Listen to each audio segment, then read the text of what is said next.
with the sun shining, always peaceful outside the park, but in the park of another story.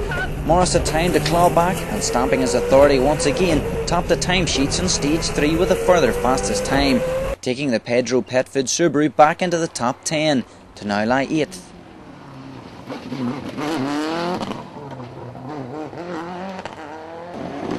Two seconds was the gap between the Subaru and Gary White's Ford in Stage 3. The Shell Helix car remained in the rally lead, beginning to pull away. He and Dominic Carson were gaining pace and confidence as the miles clocked up on the Escort, and it was beginning to show.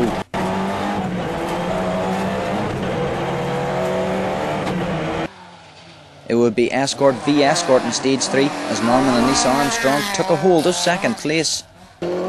Lionel McNeese and Mauro McLean would lose out in that transaction, with their Escort conceding second. 4 seconds now stood between them and Norman.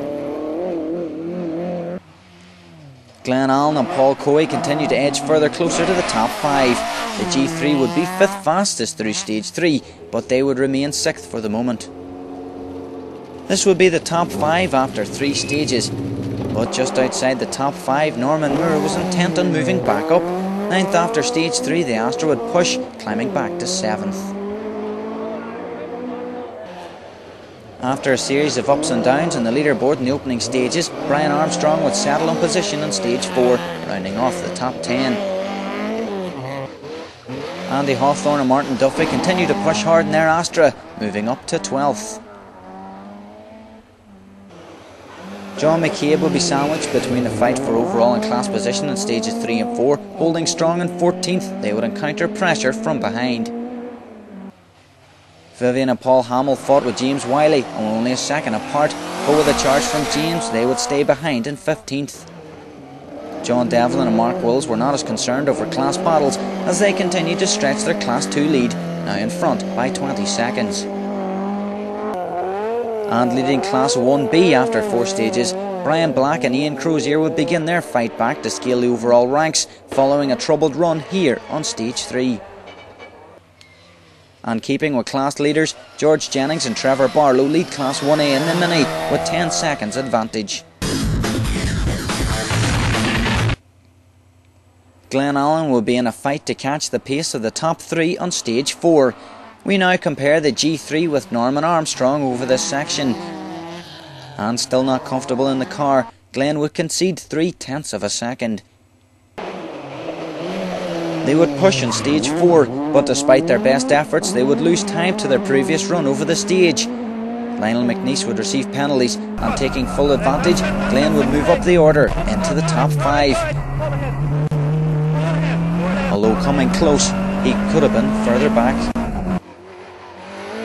1 place ahead, Mark Doyle would drop a second on Stage 4, reducing their advantage to 4 seconds.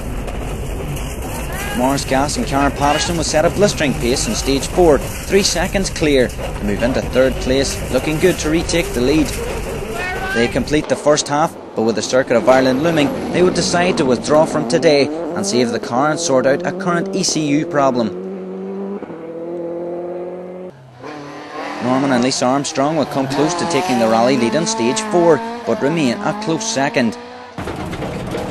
Gary White will be the next to concede 15 seconds penalties, with the rally leaders penalised on Stage 4.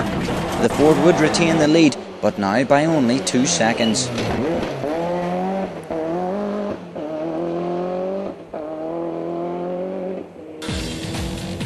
And at the halfway point, Gary White's lead is cut to 2 seconds over Norman Armstrong. Mark Doyle would move up into 3rd with Glenn Allen taking 4th, and we'll be back after the break.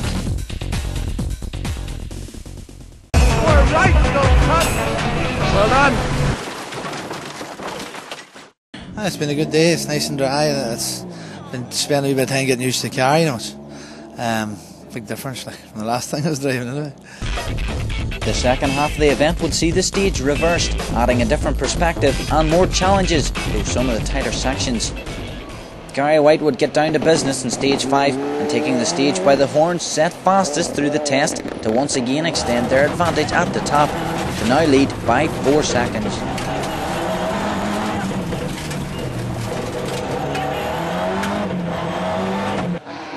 With Gary pulling further in front, Norman remained on the same pace, taking second on the stage to solidify their position. With the stage suited to the 106, Mark Doyle was staying with the top 2, moving up to 3rd overall. But Glen Allen was closing. The G3 sought out the 106 in stage 5 to catch and pass it to move into podium contention. And chipping a second from Mark, they would move up to 4th.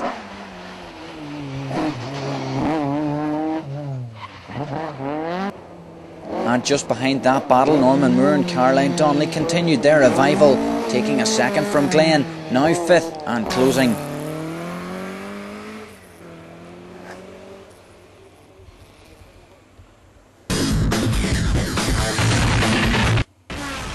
His first stage rally produces his first moment in a Subaru as Roy Orr narrowly escapes. Mark Slowey studies the theory of oversteer and, once satisfied, carries on.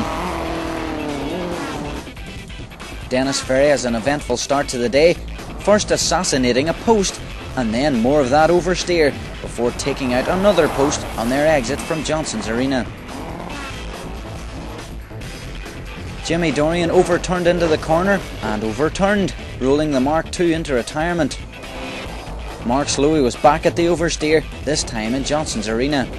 Same corner, different angle, different car, as Jared McFall emulates the Mark I in his own style whilst running 00.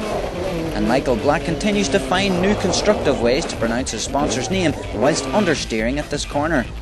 Andy Hawthorne perfects the front-wheel drive Scandinavian flick on tarmac no less, but fair play, it seems to be working.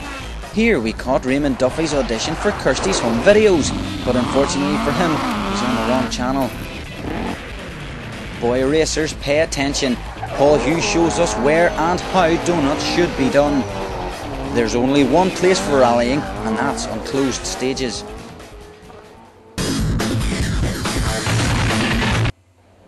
We compare Norman Armstrong and Mark Doyle. These are two different driving styles for each of the cars. And over this section, despite the difference in engine size, one front-wheel drive and one rear-wheel drive, there's only 1/10 of a second between them. Pushing hard to keep 4th, Glen Allen and Paul Coey would approach Johnson's corner that wee bit too quickly, overshooting the entrance into the arena and sliding onto the gravel. But recovering the car, Glen was quickly back on track. And as we look back at it from inside the car, the excursion would prove costly, taking away their 4th place, which would leave them 6th. There you go. Go on, go on, go on. Norman Moore capitalised on the time lost by the Ford to move ahead of Glen, and they were now 4th. The walls were beginning to crack and Mark Doyle's advantage in 3rd. The 106 was vulnerable to a breach in the coming stages, but hung on by 3 seconds.